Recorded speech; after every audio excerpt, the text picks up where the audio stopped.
Well, good evening, everyone, and welcome to Authors Up.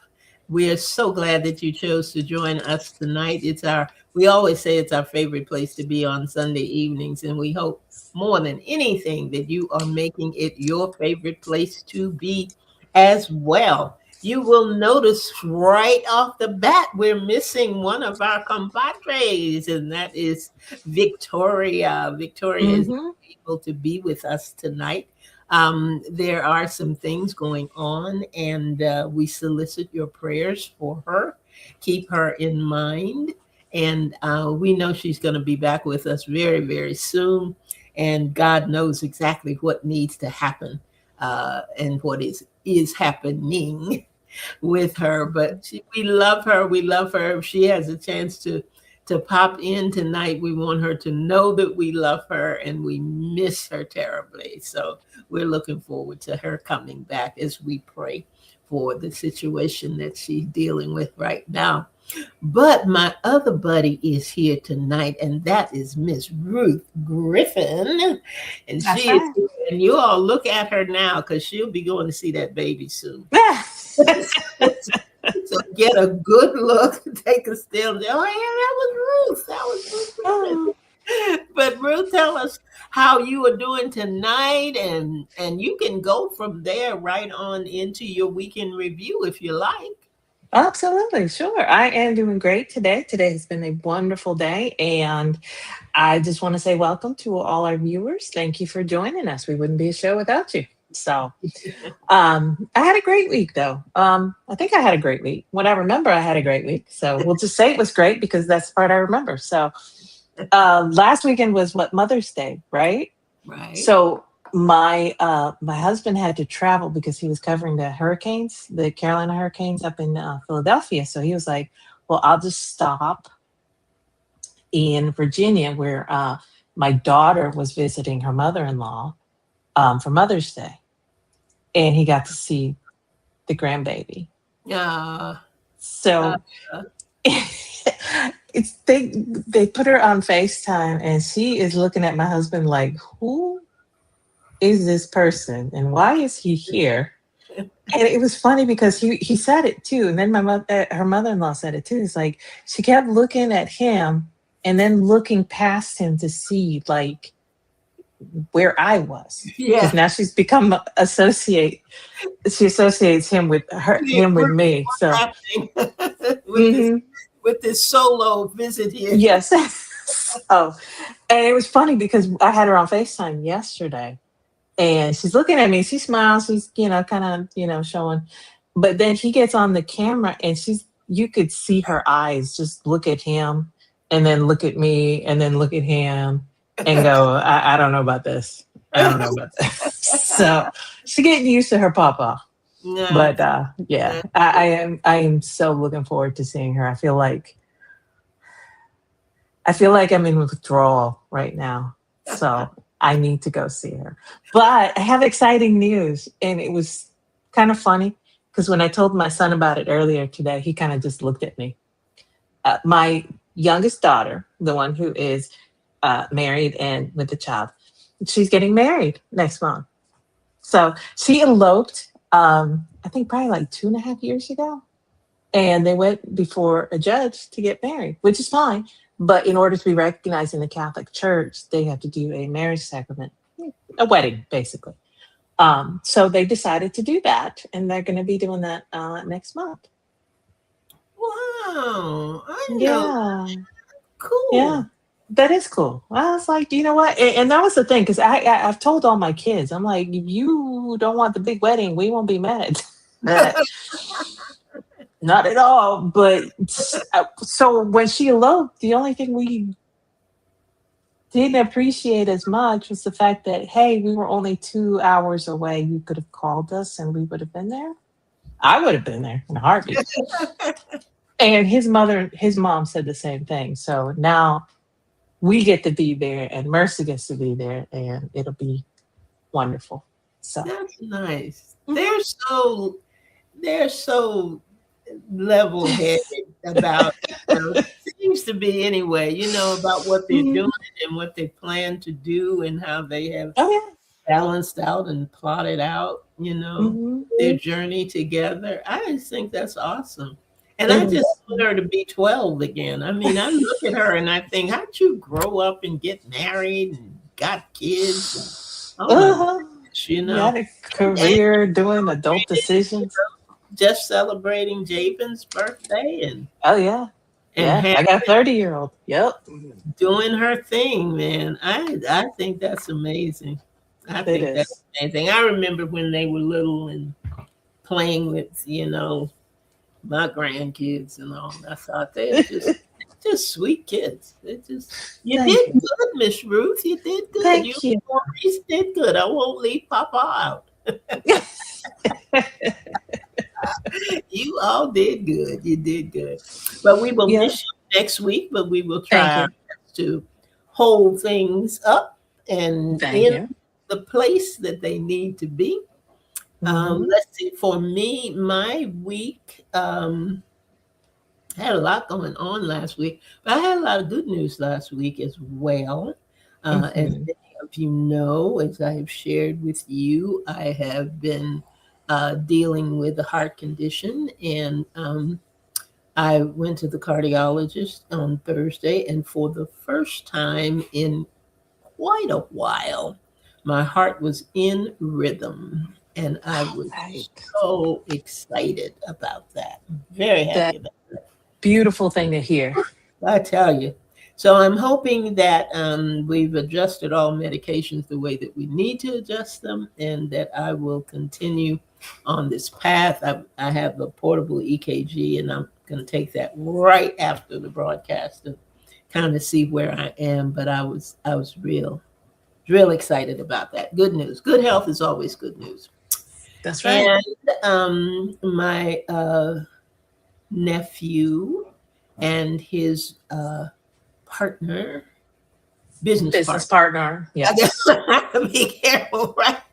Yes, you do. Business partner, his buddy, his business partner, came down from DC to take a look at my house and assess some work that I need to get done. And I was just, number one, excited to see him. And number two, know that I have people that I can trust in my home who are going to work through the issues. And I will Hmm. just leave it like that because these are long-standing, ongoing issues that I've had for the short side of forever. And it's so funny sometimes when you get workmen to come into your home and they discover discover something, and what they discover is always the fault of the person before who didn't know what they were doing. No, of course. Of Amazing course. to me. And then when they go away and the situation reoccurs, you get a new guy in and he complains about the other guy that left and didn't know what he was doing. So the Mm-mm. fact that I've got masters of their trade and they're willing to come and help me, I am really excited about that. So it was a good week for me. It was a good week. Not necessarily feeling 100% all the time, but just um, very excited about the trajectory of things, the way things are going. So that was my week in review. And today we have a guest who's a different kind of guest for us. Usually we have an author, which Ruth is going to explain at the beginning of the interview. But I'm going to tell you a little bit about our guest tonight. And I'm so happy that Victoria was able to be a part of the interview because Yes. we had to in order to schedule everything and get everything right the way that it was supposed to be, we had to pre-record the interview section of this broadcast tonight. But let me tell you a little bit about our guest. Founded and led by Leah Paulos, Press Shop is an independent book publicity campaign for authors and publishers. Now, Press Shop has worked with a wide range of authors and publishers on nonfiction, memoirs, literary fiction, and academic and lifestyle titles. Leah has spoken about book publicity at many venues, including the Columbia School of Journalism and the Authors Guild, as well as being on a number of podcasts. She began her career as a magazine editor, then worked as a freelance writer and editor for dozens of national magazines and newspapers.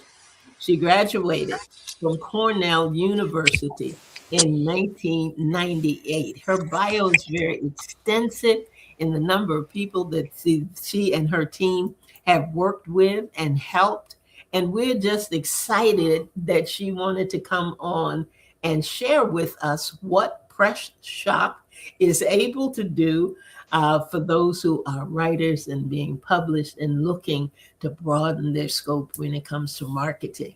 So right after this brief break, we're going to come back and you are going to have the opportunity to meet Leah Paulos.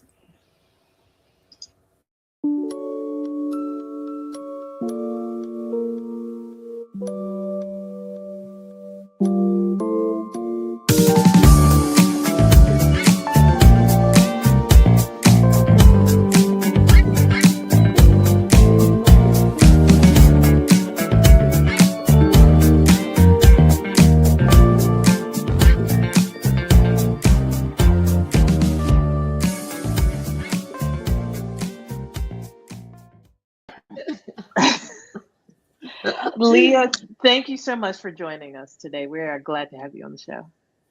Thank you so much for having me. Of course, of course. Usually we speak with authors and give them the space to share about their books, but today we're doing something a little bit different because you are not here to share about a book, but about your business for authors. Leah, tell us about it. Yeah, so I'm the founder of both Press Shop PR and Book Publicity School. But Book Publicity School is our newer offering. So basically, everybody knows that in this environment where there are so many, people are getting their information from so many different places, from social media and from podcasts and from papers and online and all the other things, that it's very hard to spread the word and break through the noise with your book. So traditionally, publishers have somebody handling publicity, but in the way that the publishing world has evolved, the way the media world has evolved, possibly devolved is a better word, but the way it has changed, it has just become harder to do the work of spreading the word about one's book. So what happens is that publishers often just don't have the bandwidth to do what they used to do because of just how all of the changes have unfolded. So a lot falls to authors to do that work. So we've been doing it for years at Press Shop PR, where we are the independent publicists. If authors want to bring somebody on to be a more dedicated support for their project, for getting the word out about their work. So, and that's great. That is, we work with probably about 35 authors a year, but, a full campaign at Press Shop doesn't, or any independent book publicity firm, doesn't make sense for everybody for any number of reasons. Either the schedule or the cost, the amount that we or any other independent publicist would be able to get. Does that make sense as a financial investment? So that's where Book Publicity School comes in. That's what we launched to sort of try to solve this problem, that there are a lot of authors out there that have books, that have wonderful books. They want to do what they can to support their book, but they don't exactly know how. An author is an author. They wrote a book, and then all of a sudden, it comes time for publication time comes up, and it's like, okay, now you have to know how to market your book, how to publicize your book. So, and we are just finding there were so many people in that space where it didn't make sense to hire a publicity firm to handle the entirety of the campaign, but they did want to do something.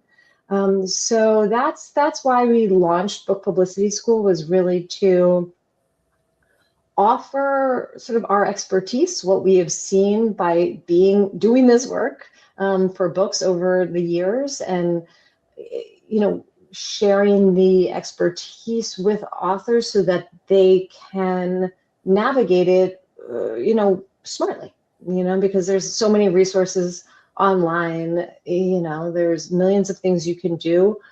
One problem is trying to figure out what makes sense for you. Not everything makes sense for every author.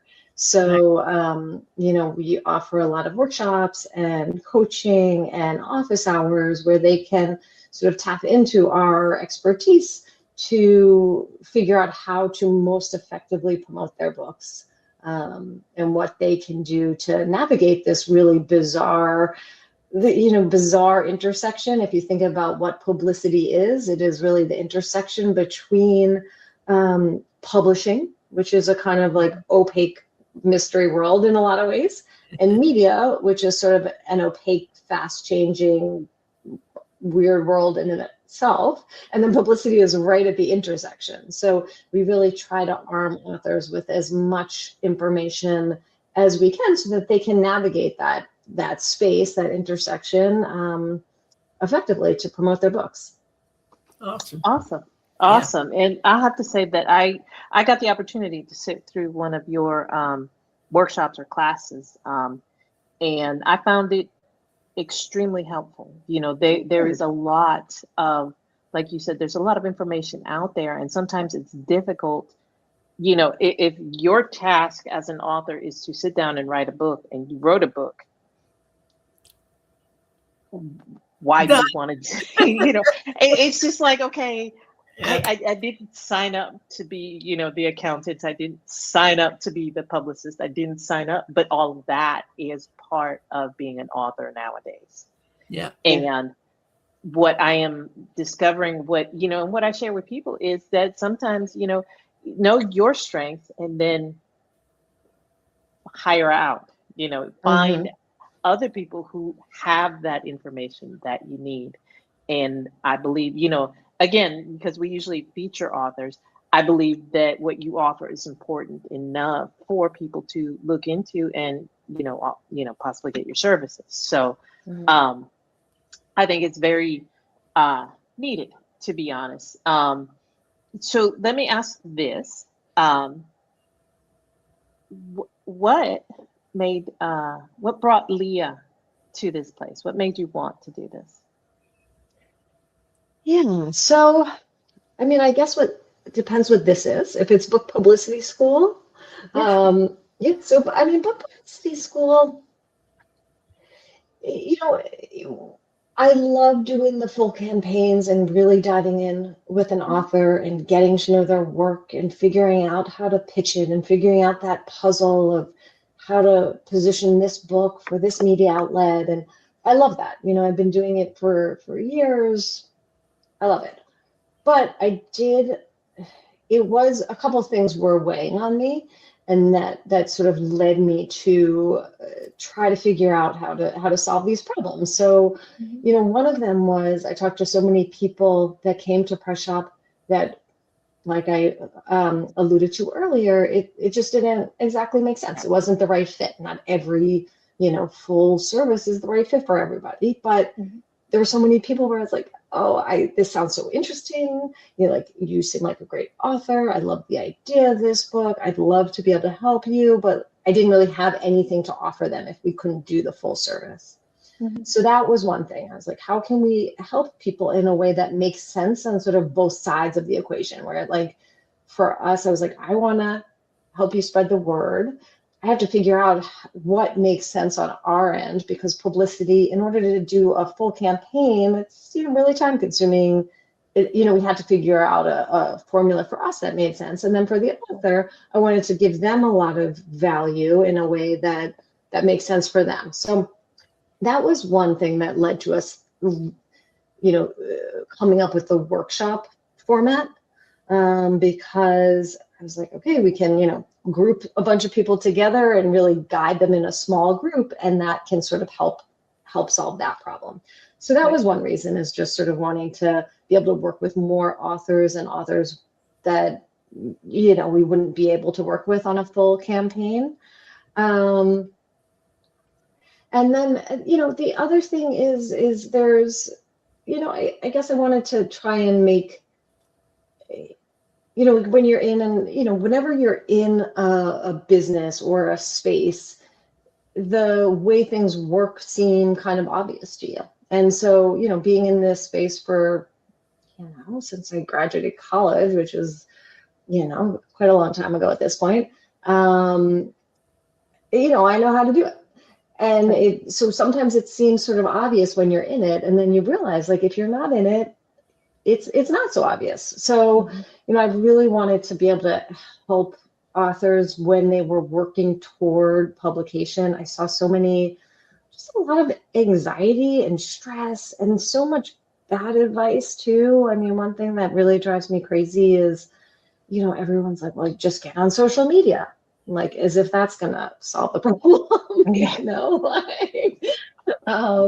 like obviously sometimes it can be great for particular authors and in certain situations, but it's not like just getting on social media is going to solve the entirety of, then your launch will be fine. So, and then I saw so many authors were coming and they were very stressed out about that. And like, oh, my, editor, like these other authors, my writing group is saying this, my agent group, or like, the advice I'm getting online. And, so I just really wanted to kind of step in and try to share my perspective with them.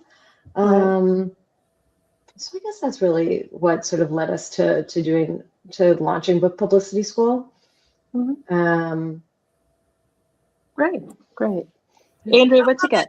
Yeah, I wanted to ask you something, because I hear you saying "we" a lot. Who are we? Who are we? Great. Yeah. That there were people who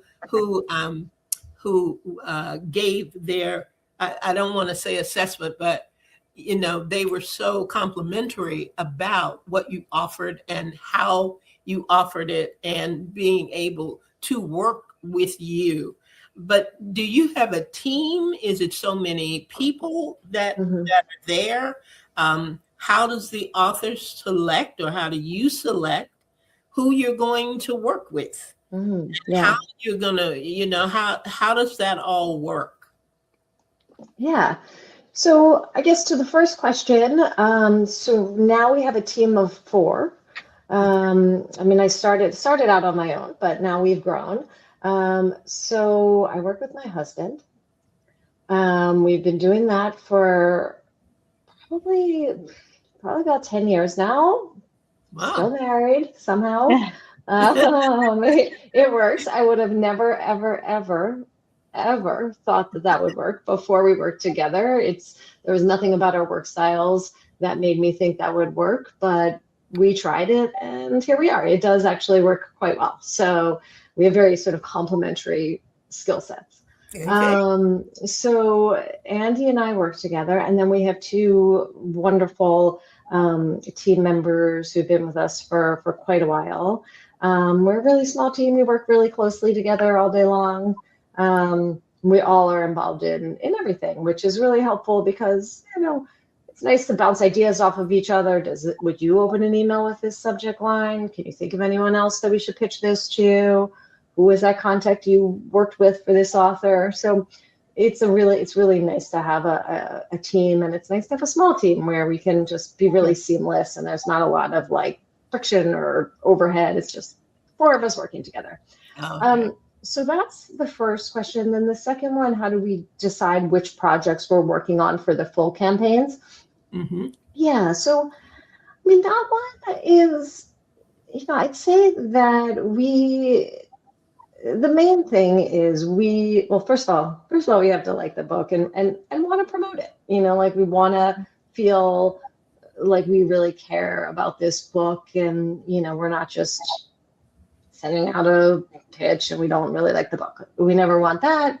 And then also, you know, a lot of it comes down to what we think, how we think a campaign will go. We always want, when we're starting a campaign or when we're deciding that a campaign on our end works, it's that we can see a really clear path towards a successful campaign. So, you know, it's media. There's no guarantees. It's not advertising where you pay and you're definitely going to get this. It's not that. So, you know, we can never say, oh, you know, this is definitely going to happen. We're definitely going to be able to get this NPR or whatever. But when we start a campaign, we do want to be fairly confident and be able to see the contours of what a successful campaign will look like. And then, you know, within that, like, maybe this will happen, but like, yeah, we're confident that a bunch of these things will happen. So, you know, that's one piece. And then also we want to make sure that the author or whoever is hiring us, that their expectations match with what we think we can get. You know, if somebody's like, I want to be like a New York Times, like #1 bestseller, I think you know, Oprah's definitely going to want to talk to me. Barack Obama's going to put me on his holiday list. You know, if that doesn't happen, this is a fail. You know, that's probably a project we would probably walk away from. You know, because there's, you know, maybe it could happen, but like, I would never want to sign on to a project where that's the bar for success. Right. So, you know, and that's an extreme example, but, you know, if somebody comes and their expectations are really out of line with what we think we can get, you know, we never want to take that project. I don't want to disappoint somebody. I also don't want to bang my head against the wall. So, you know, that's a big part, is making sure that we can do what the person is hiring us to do. What is the thing that leads you and that guides you in that direction? And what I'm probably not asking it the way that I want to ask it, but when you were talking earlier and you were mentioning, you know, the different things that are out there, you know, that make it go beyond, gee, I wrote a book. You know, you've got your podcasts, and you've got book tours, and you've got you know, book talk, and you've got all of these different things to consider now. And I'm speaking from an author's standpoint, that you may not have had to consider before. You know, I wrote a book, and you know, I'm going to get it to some people that I know. I'm going to try to tap into the right audience. But that is so broad now in terms of how are you going to make that happen? Which one of these avenues are you going to use? Which is going to be the best one for the book that you have written? How do you figure all of that out? If I become a client, then I want you to figure that all out and come back and tell me this is going to be what's best for you and for your book. Yeah. How do you make that happen? Yeah. So, I mean, I guess so lots of things to say. So, I mean, first of all, you always want to think about, you know, where your potential readers are. So like the people that would like your book, where do they get their information? Are they listening to podcasts? Are they on this particular platform of social media? Are they only reading, you know, online print? Like where are they? What kind of stuff are they? Where do they congregate online? So that's like one question.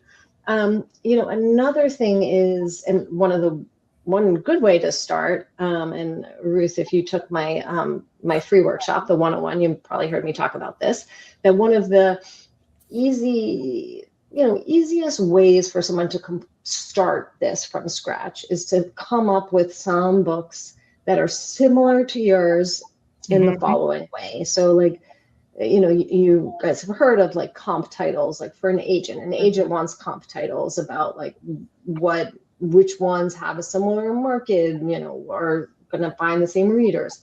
So publicity comps are similar, but it's a little bit different in that, like, which books have come out recently. It has to be recent because of how quickly things are changing, Right. and who covered them. Like, which books would fit the following description. Like, if a critic or a reviewer or a podcaster or a Substacker wrote about this book or interviewed this author, there's a decent chance they would be interested in my book too. So come up with as many books as you can that are like that, fit that description, that have come out in the past maybe 2 years, and then start like mapping out where have they been covered. Open up a spreadsheet and just start like mapping that out. And that's always like a good first step to finding these outlets, because it's not like it used to be. Like 10 years ago, it was, there was a long list of all these book editors, and that's who you went to. Now, so many of the book pages have been gutted. There's fewer review opportunities, but there are tons of opportunities. They're much more targeted. So that's a good way to start looking into that. That's what we, if somebody hires us at Press Shop or we're handling it, we do that a lot with all sorts of different things in our own books, looking at how we've pitched them and who we've pitched them to. So that's one thing. And then the other thing is, in terms of to answer your question about like what works for what book, I would say that nobody fully knows anymore. When we land a really big hit, of course that works. We had an author, this amazing book called The Middle Class New Deal, which came from UC Press. We landed the author on The Daily Show a month or two ago. That works. Like that book went right up the bestseller list. Same with things like Morning Joe. Or, if it's fiction, then, there are certain things. So the big things that work. Right. But what works on the smaller things, it's a little harder to tell, because sometimes things just take off. And, they can be a little unexpected. And then also because of the way everybody is getting their information, it's like, you do really want to be in a lot of places. It's not like even though what I just said about the Daily Show, like that was great. But if that had happened 10 years ago, it would have been even greater. Right. But, now everyone's like, okay, a lot of people are still watching it, but they're also, watching Netflix and, listening to this podcast and doing this. So, I think in general, people are getting their information from so many different places. So as an author, you just really want to be in a lot of different places. Yeah. You want to be in different places based on topic and also format, because sometimes, you don't want to only, podcasts are fantastic for book publicity, but you don't want to only be on podcasts because not everyone listens to podcasts. Right. So make sure you're in podcasts, but also on some Substacks, because some people just love their Substacks. Other people are like, what are Substacks? I keep hearing about that. I don't know what that is. So you really want to think about getting into the different spaces and different formats. Good deal. Thank you. Yeah. Thank you. Appreciate that. Yeah. Yeah. Victoria, you were kind of in and out there, so I'm going to stop talking and turn it over. It's okay. Bless my heart. I feel like I need to catch up. Always something going on, but I guess I'm going to ask a personal question. What are some of the books that you personally like and that have come through? Do you have a favorite genre that when you see it, you get excited about it? Yeah. It's interesting. So I think at Press Shop, we probably do about 80%, 85% nonfiction. And then the last 15% is fiction, sometimes some poetry, sometimes essays, short stories. So I read a ton of nonfiction, and I love nonfiction. But I do love when we get like a lovely essay collection or short story collection. I guess I mean, I don't want to pick favorites because I've got so many. See, that was a question We for won't tell. you. I know. No, nobody will hear this. Right. There was a short story collection called Things to Do When You're Goth in the Country. That was really interesting. It was by Seven Stories Press. It probably came out like 10 years ago or so, by a writer named Chibiza Woods. That was fantastic. I think nonfiction, we worked on The Sounds of Life, which was a Princeton University Press book. It was sort of this amazing book about how scientists are now hearing all of these sounds made by different forms of life and being able to interpret it and understanding how different entities communicate. So in part because the acoustics are getting so much better, so they can pick up sound waves that they were never able to pick up. And then with AI, they're kind of able to interpret them. So they're able to hear like sounds coming off of coral reefs, turtles communicating. I think that's my earbud. Turtles communicating.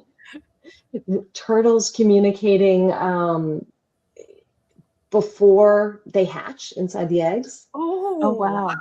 Really incredible book. Wow. I'm envious of you. First of all, your background, you're just sitting among all these books, and we're sitting among a lot of books. Yeah, and we just get excited. I know Ruth is over there just like, what is that book? What is that book? Yeah. She loves we all love books. My daughters are like, Ma, when we went to move, could you please get rid of some of these books? No, don't touch my books. Yeah, totally. And you work with so many authors, so many different authors. And is there a success story? Is there one particular success story that you could share? I mean, I guess one of the stories is from a while ago, but this one was like a kind of crazy campaign. So it was a book called I Hate the Internet. I think it's right behind me. I saw that when I was on your website. I saw that. Yeah. So that was probably, 2015, which seems like a lifetime ago and different era. But that was a book it was a novel. It is a novel by Jared Koback. And it's really, it is hilarious. This is a book. And this was, we get a lot of books in. And then, so my husband is usually the one that's like looking first, like taking the first look. And I remember coming home and he was just sitting on our couch laughing. And I was like, he's got a fantastic sense of humor, my husband, but he's not like a laugh out loud guy. He's more of a like, hey, like super dry humor. And then he was just like laughing. What are you looking at? So it was, I Hate the Internet. So immediately I was like, all right, let me look at this one. And so that one I just knew was gonna, it's like humor is one of those things. Like it's kind of hard to argue if somebody makes you laugh, you like it. We worked on that, but the problem with that book was that it was pretty much self-published. We don't usually take on self-published books at Press Shop, very rarely. Oh, okay. That one was, he had started his own publishing house, but that was the first book. So, pretty close to self-publish. And it did turn out to publish new books. It wasn't like that was a fake thing or anything, but, to the outside, if you're like, oh, this publishing house, I've never heard of it. What is it all about? Oh, wait, the first book is by the publisher. You're like, So, I knew that was going to be a challenge, but I also knew it was like incredibly funny and insightful and just really interesting and like a really strong take. So that was one where we just were like, all right, we're just going to aim really high for this book. Okay. Even though we went for things that I probably wouldn't have for a self-published book normally. And, one thing led to another. We got a lot of pickup, a lot of raves. And then we ended up getting it reviewed in the Times, in the New York Times Book Review. And it was a review by Dwight Gardner. And you know, it was a review that made you really want to read the book. Oh, You know, wow. it was very positive. It wasn't like, I mean, I think he said something like, it was all very, very good, and like how just spot on it is. And then there was one line where it was like, oh God, I should memorize it, but it was something like, but like, even though it's so insightful, you will maybe, you know, get some like halitosis, or like the spritz of halitosis on your face from reading it, or something like that. But it just kind of made you want to go see this book. And that really landed, you know, was incredibly successful. He ended up getting like a really big contract for his next book. He went to like the Frankfurt Book Fair, and they put out like tables and tables of like, I hate the internet, but in German, however you say it. Oh, wow. And yeah, so that was a fun campaign. And which one was this? Which book? That was I hate the internet. Yeah, which, you know, is, we all hate the internet now. So Yeah, we did. He was before his time. Yes. yeah, exactly. It was very prescient. What a story. Well, you know, we want to respect your time, of course. But if you could give some kind of advice to a new author, what would it be? And then please share with us and our listeners about your free workshops and all, and how they could connect with you. Yeah. So, I mean, I guess for the advice, you know, I think it's really to try to learn, you know, a little bit more about the space that you're going into. So like whatever your, you know, wish is, like whatever your place is, say you like love these two podcasts, and you're like, God, I'd love to be on those. And it seems like, well, maybe not like complete pipe dream, like this would be great. And also like maybe feasible, like start listening, start paying attention to how they cover things. Mm-hmm. You know, because when you pitch somebody, if you're going to reach out about your book, like you need to know what they've covered, how they do it, Right. what, you know, so that, you know, that's one thing. The other thing is it's not the most exciting advice in the world, but it's true. Open up a spreadsheet, you know, early on, and just start putting everything in it. Like anything you come across for, you know, podcasts you want to be on, or Right. titles that you might find, or like, oh, I read this review and like something that the writer said or the critic said made me think they might be interested in my book. Put that in a spreadsheet.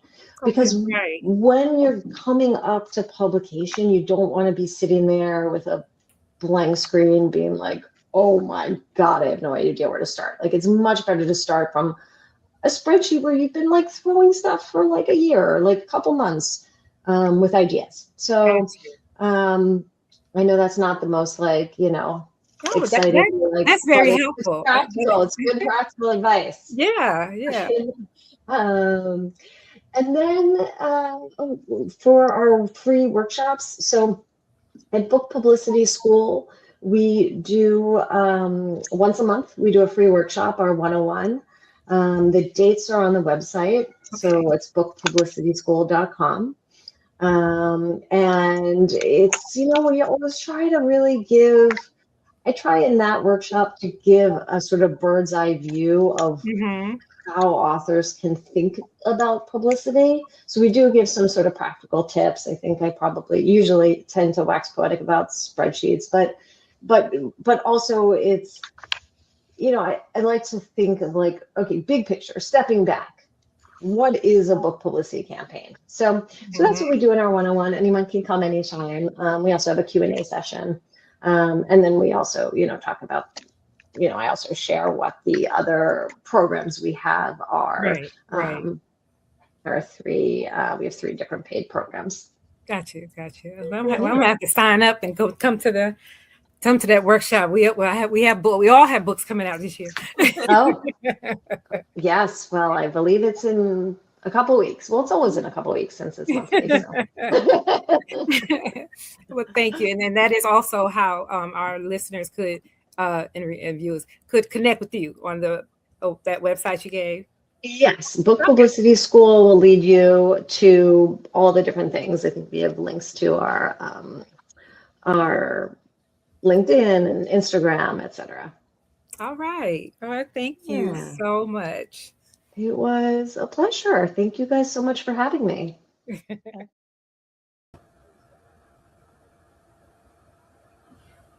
Boy, I tell you, it was an interesting time with Leah, and I'm so glad that she took the time to sit down and talk with us. I know one thing for sure: if you didn't get anything